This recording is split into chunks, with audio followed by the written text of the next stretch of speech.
Bonsoir. Moi j'ai pris des notes, mais ça ne veut pas dire que je ne vais pas bafouiller. Donc moi je travaille dans le secteur automobile, tout au moins dans la sous-traitance automobile, à Vire. On fait la filtration. Donc j'ai pris quelques lignes sur le milieu de l'automobile, sur l'industrie automobile. Parce que la crise du capitalisme existe, certes, on ne peut pas le nier. Et on nous en rabat les oreilles à longueur de journée depuis des mois. Mais cette crise, leur crise, dont nous sommes nous, ouvriers, salariés du public comme du privé, les dindons de la farce, est une manne pour le patronat qui, dans le secteur automobile entre autres, constructeurs, équipementiers, sous-traitants, leur permet ou leur permettra, sous couvert de la crise, de dégraisser les entreprises, de diminuer les effectifs en licenciant la mort dans l'âme, c'est la crise, en fermant des sites, parce que c'est la crise, en ne regardant que le côté économique et faisant fi du côté de l'impact social et de l'impact humain. En France, en Europe, dans le monde, de plus en plus de travailleurs pauvres, de travailleurs précaires. Que dire du PDG sur un site de Toyota dans le Nord, qui pour toute réponse aux revendications de ses salariés qui ne réclament que leur dû, plutôt crever que de payer les heures de chômage partiel à 100%. Que dire de cette violence patronale?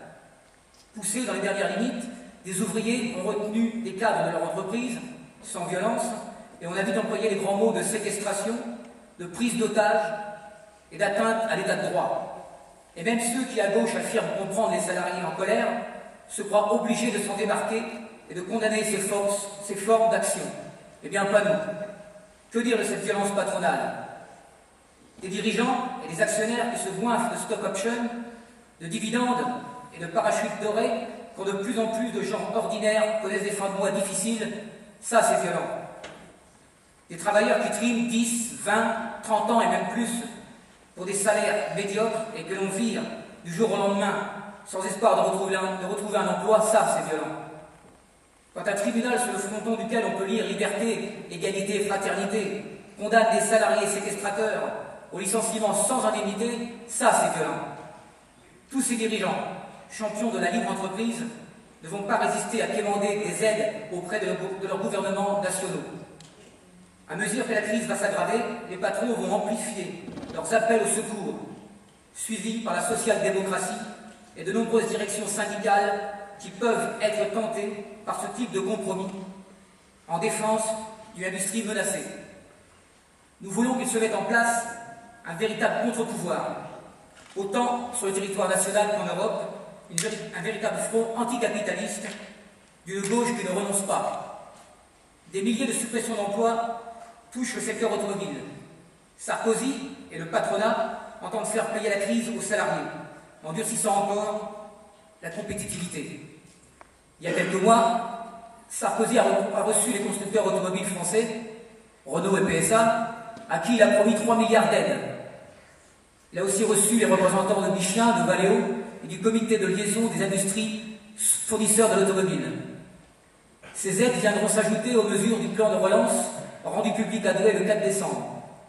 Sarkozy avait alors annoncé 1 milliard d'euros pour faciliter le crédit des acheteurs d'automobiles, 300 millions d'euros pour un fonds de restructuration des sous-traitants de l'automobile et le versement d'une prime à la case de 1 000 euros. Le 13 décembre, Faurecia, le premier équipementier automobile français, annonçait 1215 suppressions d'emplois en France. 9 sites seront touchés. En 2009, 700 postes liquidés et les autres suivront d'ici 2011. 4 jours plus tard, c'est au tour de Valeo, deuxième équipementier automobile français, d'annoncer 5000 suppressions d'emplois dans le monde, donc environ 1600 en France et 1800 dans les autres pays d'Europe.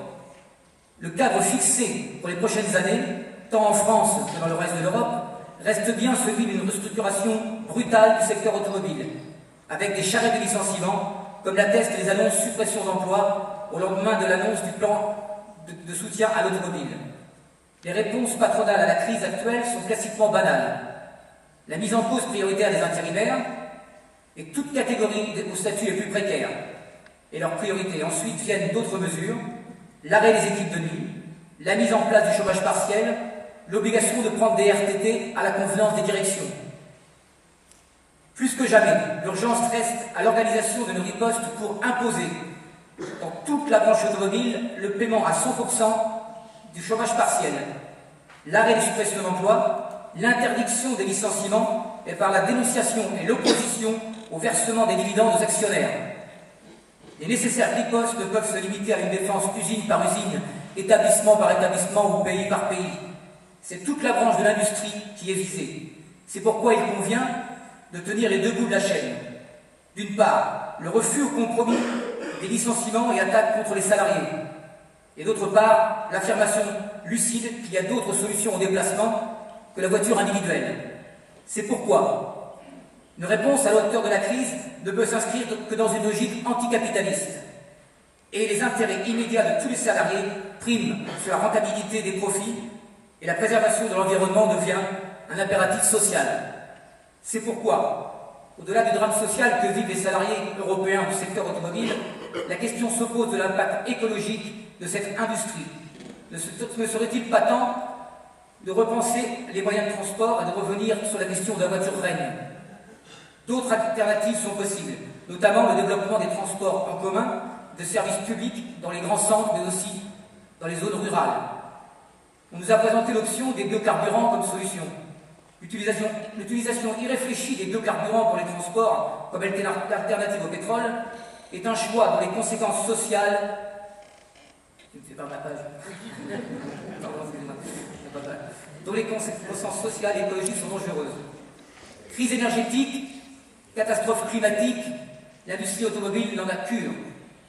Toutes les marques se mettent au bioéthanol issu de la culture du colza, tournesol, maïs, pour continuer à vendre leurs engins décriés. Un seul plein d'éthanol pour un gros 4x4 nécessite autant de céréales qu'il en faut pour nourrir une personne pendant une année entière. Comment ose-t-on affamer des êtres humains pour alimenter les moteurs à explosion de l'après-pétrole? L'industrie automobile veut cultiver des biocarburants, ou plutôt des agrocarburants, pour pouvoir continuer à vendre des pleins soi-disant bio qui brûleront dans les moteurs de voitures à carburant mixte. L'agriculture mondiale ne pourra assurer à la fois l'alimentation, la production en carburant et préserver la biodiversité. La montée des agrocarburants va se traduire par une compétition du moins pour la terre, entre culture alimentaire et culture énergétique. La rareté de l'énergie risque de créer une rareté alimentaire.